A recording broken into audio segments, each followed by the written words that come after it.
Hola, ¿qué tal? Hoy hablaremos sobre el tema de cascada de coagulación, pero sin antes saber su fisiología propia. Comencemos. Como bien sabemos, la homeostasia es el proceso que mantiene la integridad de un sistema circulatorio cerrado y de alta presión después de un daño vascular. La homeostasia, para su estudio, se va a dividir en primaria y secundaria. La homeostasia primaria se refiere a los procesos mediante los cuales se lleva a cabo el tapón plaquetario a través de la adhesión, activación, secreción y agregación plaquetaria. La homeostasia secundaria involucra la activación del sistema enzimático de coagulación, cuyo principal objetivo es la formación de trombina y fibrina para la estabilización del coágulo. Estos sistemas en condiciones fisiológicas mantienen un equilibrio perfecto, que al perderse da lugar a estados patológicos como sangrado o trombosis.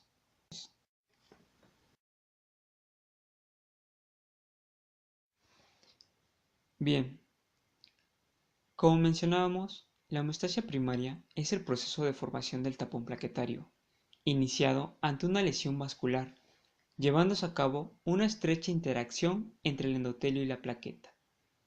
Normalmente las plaquetas no se adhieren al vaso sanguíneo. Esto solo ocurre cuando existe una lesión y se expone la colágena del subendotelio, permitiendo así la activación de las plaquetas. En la homeostasia primaria existe una serie de mecanismos que desencadenan durante una lesión vascular y que permitirán la formación del tapón hemostático plaquetario. Dichos mecanismos se ordenan en las siguientes fases. Fase 1. Adhesión. Fase 2. Activación y secreción. Fase 3. Agregación. Ante una lesión vascular, las plaquetas se unen al subendotelio o al tejido perivascular, expuesto a la sangre. Este proceso inicial se llama adhesión plaquetaria. Aunque el endotelio tiene múltiples proteínas adhesivas, las más importantes para la adhesión plaquetaria es el colágeno. La unión de las plaquetas a las proteínas adhesivas dependen de receptores específicos para cada proteína adhesiva en la membrana plaquetaria. El colágeno se une a la plaqueta mediante la glucoproteína 1b y el factor de von Willebrand. Este se une al colágeno y cambia su conformación, lo que permite que la glucoproteína 1b se le una fijando la plaqueta al colágeno. Al activarse las plaquetas, cambian de forma y se convierten en esferas con pseudópodos. Simultáneamente ocurre la secreción plaquetaria de sustancias activas almacenadas en los gránulos, tales como cual es adenosina trifosfato, factor plaquetario, calcio, serotonina, factor de crecimiento derivado de plaquetas, tromboxano, factor 5, fibrinógeno. Algunas de estas sustancias consideradas agonistas aceleran la formación del coágulo plaquetario y la reparación tisular. Los agonistas estimulan la unión de unas plaquetas con otras. El reclutamiento de más plaquetas y el crecimiento del coágulo se conoce como agregación plaquetaria.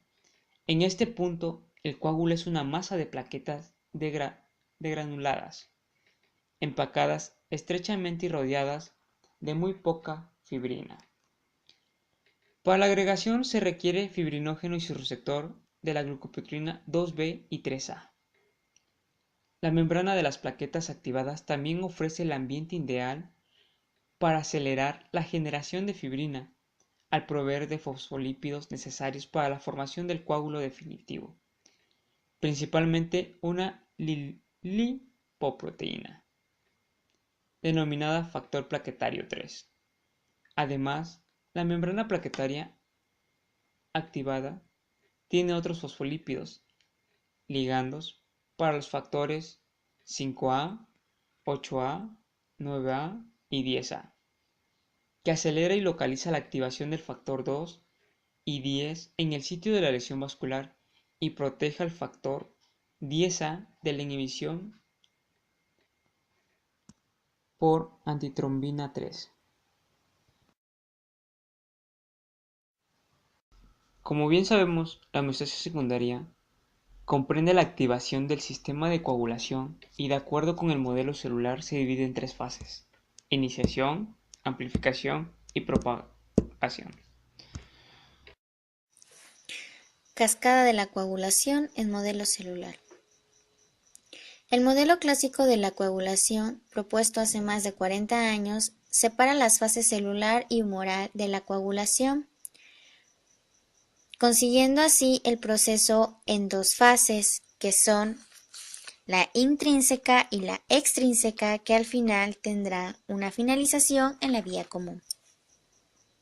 Una nueva teoría, conocida como modelo celular de la coagulación, reemplaza esta teoría tradicional, habiendo una hipótesis y enfatizando que las células, como elementos esenciales capaces de dirigir el proceso hemostático, mediante la interacción de superficies celulares, un factor tisular y factor 7, en tres fases simultáneas que son iniciación, amplificación y propagación.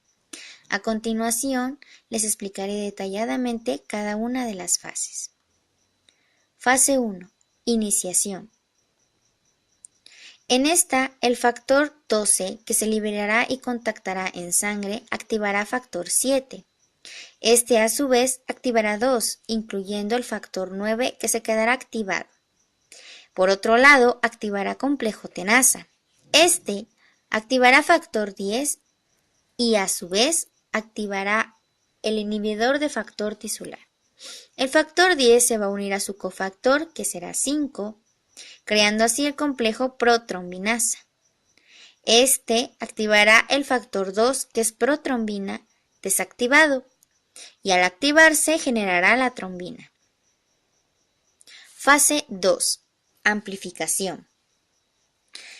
En este, la trombina o factor 2 activado va a activar lo que son cofactor 5, factor 9, factor 13 y las plaquetas.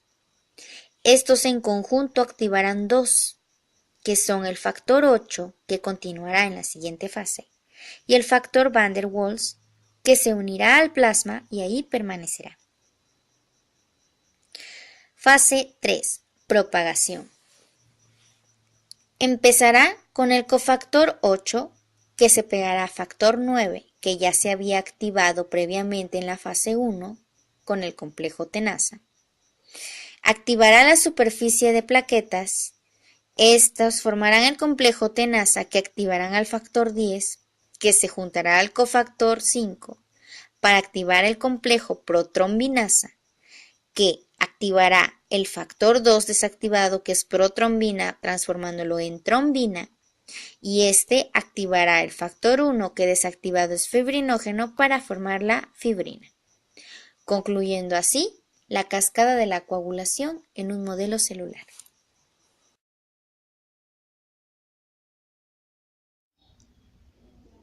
La vía intrínseca recibe este nombre debido a que antiguamente se pensaba que la sangre era capaz de coagular intrínsecamente por esta vía sin necesidad de contar con la ayuda de factores externos. La vía extrínseca es la que realmente inicia el proceso, sirve para la amplificación y seguridad del proceso homeostático en la coagulación.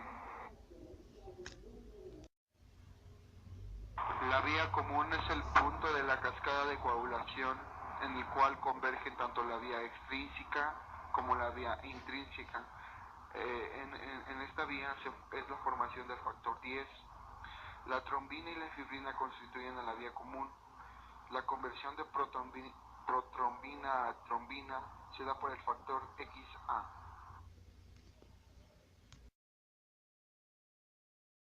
Bueno, en la cascada de la coagulación, la vía final, o también conocida la vía común, representa el mecanismo de activación de la trombina. Llegando al punto en que se activa el factor 10, ambas vías confluyen en la llamada vía común. La vía común termina con la conversión de fibrinógeno en fibrina y posteriormente entrecruzamiento de la misma estabilizando el coágulo. A grandes rasgos, implica dos pasos. El primer término es el factor 10 o el factor Stuart Power. Actúa sobre la protrombina convirtiéndola en trombina En segundo término, la trombina actúa sobre el fibrinógeno, convirtiéndolo en fibrina, y sobre el factor 8, convirtiéndolo en factor 8 activado. La fibrina polimeriza espontáneamente formando enlaces laxos de tipo electrostáticos y puente hidrógeno entre sus monómeros. El factor 8 estabiliza el coágulo generando enlaces covalentes entre los monómeros de fibrina. La fibrina, también llamada factor 2 activado, es una proteasa generada por la ruptura de las cadenas proteicas de la proenzima protrombinasa. Factor 2, una glicoproteína constituida de 12 puentes disulfuro intracatenarios. La trombina se activa luego de que la proteasa factor 10A activado hidroliza dos uniones péptidas de la trombina. El factor 10 activado produce, en primer término, el escisión de un fragmento de 32 kilodaltons de la región N-terminal de las cadenas, cortándola sobre una unión arginina-trionina. El segundo término produce la ruptura de un enlace entre una arginina y una isoleucina. Sin embargo, estos dos últimos fragmentos permanecen unidos por un puente disulfuro. La trombina es una serina proteasa, similar a la tripsina, pero mucho más selectiva. En sus sustratos ataca casi de manera exclusiva las uniones D, notablemente por la formación de un complejo con el factor 5 activado y calcio sobre la superficie de las membranas plaquetarias. Fosfolípidos de membrana, el factor 10 activado y la protrombina se absorben sobre la membrana utilizando iones de calcio como puentes. El factor 10 activado se une a la protrombina acelerando la reacción. El factor 5 se produce por la acción de la trombina sobre el factor 5 en un claro ejemplo de una reacción que va acelerando a medida que progresa, reacción autocelerada. El fibrinógeno, que es el factor 1, es una glicoproteína compuesta por 6 cadenas de polipeptídicas, 2 alfa, 2 beta y 2 gamma, unidas entre sí por puentes disulfuros. Se trata de una molécula alargada y simétrica, formada por 3 dominios globulares conectados por segmentos fibrilares. Cada mitad de la molécula se encuentra formada por 3 cadenas y 6 cadenas que reúnen el dominio globular central. En hecho que parezca muy curioso, los extremos N-terminales de las cadenas alfa y beta emergen como cabos libres del dominio globular central. Estas cadenas son muy ricas en aspartato y glutamato. Además, las cadenas beta poseen esta región de residuos tirosina, sulfato formados post-tradicionalmente. Estos residuos son una alta tendencia a adquirir carga negativa, contribuyendo a formar una región central con una muy alta densidad de carga. Esta región electronegativa central es la responsable de la repulsión entre moléculas de fibrina y que las mantiene en solución. La trombina ataca los enlaces arginina-glicina presentes en estos cabos libres, separando 4 péptidos, 2 segmentos de 18 aminoácidos. Los enlaces paralelos de fibrina polimerizan, forma una asociación laxa y se encuentra en equilibrio, formando monometrías de la molécula. Y ya por último, esta enzima se forma a partir del factor 8 por acción de la trombina. La división de la cascada de la coagulación de dos vías es principalmente artificial y tiene su origen en los ensayos de laboratorios que utilizan anteriormente para estudiarla. En la actualidad, existen ensayos que permiten evaluar estas vías en forma separada. Se mide el tiempo que tarda en formar un coágulo, luego de que la cascada se inicia por el contacto con una superficie de vidrio vía intrínseca o por tromboplastina, una mezcla de factor tisular y fosfolípidos.